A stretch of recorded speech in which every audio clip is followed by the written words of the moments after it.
You know, when you think about the most documented, debated, and let's be honest, disruptive figures in our culture, Ye has to be at the top of the list. He's an artist who has consistently, and I mean consistently, reshaped the cultural landscape, for better and, as we're about to see, for worse. His career is just so much more than a list of hit songs and wild headlines. Really, it's this incredible case study. It's where you see artistic genius, mental health, and the insane pressure of modern celebrity all smash into each other. It's a story of profound innovation and, well, equally profound controversy. So the big question we have to ask is, how on earth did this happen? We're going to trace that whole arc from a producer who completely changed the sound of music to a fashion titan who built $1 billion empire, and then finally to a pariah who basically dismantled that whole empire himself in just a matter of weeks.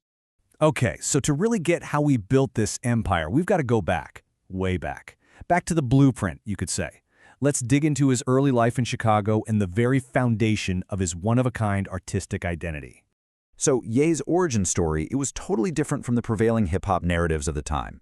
This wasn't a story about struggling on the streets. It was one of middle-class intellectualism, of activism, and he even spent a year in China as a kid. This background, this feeling of being an outsider, would become a huge part of his whole artistic strategy. And this is where he first left his mark. Before he was ever a famous rapper, he was this incredible producer who pioneered a sound we now call chipmunk soul. He'd take these warm, old soul records, speed them way up, and then layer these hard-hitting drums underneath. This sound didn't just get him noticed, it basically revitalized Jay-Z's career on that iconic album, The Blue Pine. And this wasn't just some random thing he was doing. It was super specific. That high-pitched shift created that signature texture, right? But layering it with these aggressive drums gave it a modern, almost urgent feel. It felt nostalgic and futuristic all at once, a formula that completely changed the sound of the early 2000s. But here's the crazy part. Even with this brand new, revolutionary sound, the industry did not want him on the mic. Record labels would look at his pink polos and his middle-class background and just think, nah, he doesn't fit the dominant gangsta image.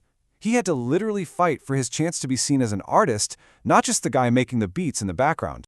And when he finally got that shot, man, did he deliver. He gave us the Education trilogy, and you can just see the stunning evolution across these 3 albums. The College Dropout brought all these new topics to mainstream rap. Late Registration took the sound to another level with live orchestras, and then Graduation went all in on these massive, stadium-sized electronic sounds, proving he was a commercial powerhouse. And that whole shift, it was perfectly captured in this one moment when Graduation went head-to-head with 50 Cent's album Curtis, and it won. A lot of people saw that as the symbolic end of gangster rap's chokehold on the mainstream. A new kind of voice was officially at the top. So, he's conquered music. What's next? He sets his sights on a completely different world, high fashion. And this is where he starts building that global brand that would totally redefine an industry. And look, this was not an overnight success story. He really put in the work. He started as an intern at Fendi, just to learn the ropes. Then he broke new ground with Nike, becoming the first non-athlete to get a signature sneaker, before launching the absolute game-changing Adidas Yeezy partnership that would eventually make him a billionaire. Just to put that success into perspective, $2 billion. Let that sink in. At its peak, the Yeezy brand was generating $2 billion in annual revenue for Adidas. This wasn't some celebrity side project, right? This was a dominant force in the entire global footwear market. And it wasn't just his own brand. He became this crucial mentor. His creative agency, Donda, was basically a fashion boot camp for a whole new generation. We're talking about people like Virgil Abloh, Matthew Williams, Samuel Ross. He was cultivating the very talent that would go on to lead some of the biggest fashion houses in the world. And then, you get the ultimate brand merger. His marriage to Kim Kardashian wasn't just a relationship, it was this fusion of 2 of the digital age's most powerful cultural forces. They influenced everything from what people wore to how they designed their homes, all on a massive scale.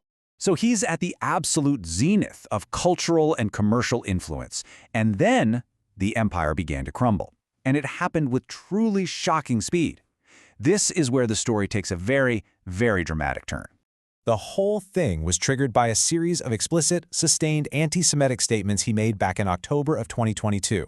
It started with threats on social media, then escalated to him spreading conspiracy theories on podcasts, and it all culminated in an appearance on InfoWars where he actually praised Hitler. For his corporate partners, that was it. That was the unforgivable line.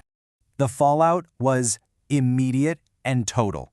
The brands that were the pillars of his empire, Adidas, Gap, Balenciaga, they all cut ties, literally within days of each other. His own talent agency, CAA, dropped him. The corporate world just completely and utterly exiled him. And the financial hit was just staggering to watch. His net worth, which was so heavily tied to that Adidas partnership, just plummeted. It went from an estimated $2 billion all the way down to around $400 million, a financial collapse just as swift and severe as his corporate exile. So what happens after a fall like that? Post-exile, Ye has entered this totally new phase. It's one that's defined by radical independence and, well, a revised personal narrative. One of the most significant shifts has been in his own self-diagnosis. He went from publicly embracing his bipolar diagnosis for years to more recently talking about a new diagnosis of autism. He says it better explains what he calls his autistic tunnel vision on certain topics. He's also since stopped all medication, framing autism as a developmental condition, not an illness that needs to be treated. His business model has been completely rebuilt from the ground up. He's radically independent now, selling everything direct to consumer on his own website. And in a really wild move to democratize his stuff, he dropped everything to a flat price of just $20, completely circumventing the very industry that cast him out. And musically, he is still moving forward. He's preparing for his 2026 album, Bully, and it's got this totally independent rollout. It seems to signal a return to more traditional production methods, a focus on physical media, and it reinforces his belief in the album as a tangible, real object. Which brings us right back to this final, huge question. His legacy is just this study in duality, isn't it? Is he the innovator who reshaped music and fashion, or is he the agitator who just torched his own empire? A generational genius or a cultural pariah? The answer, just like the man himself, remains profoundly and inescapably complex.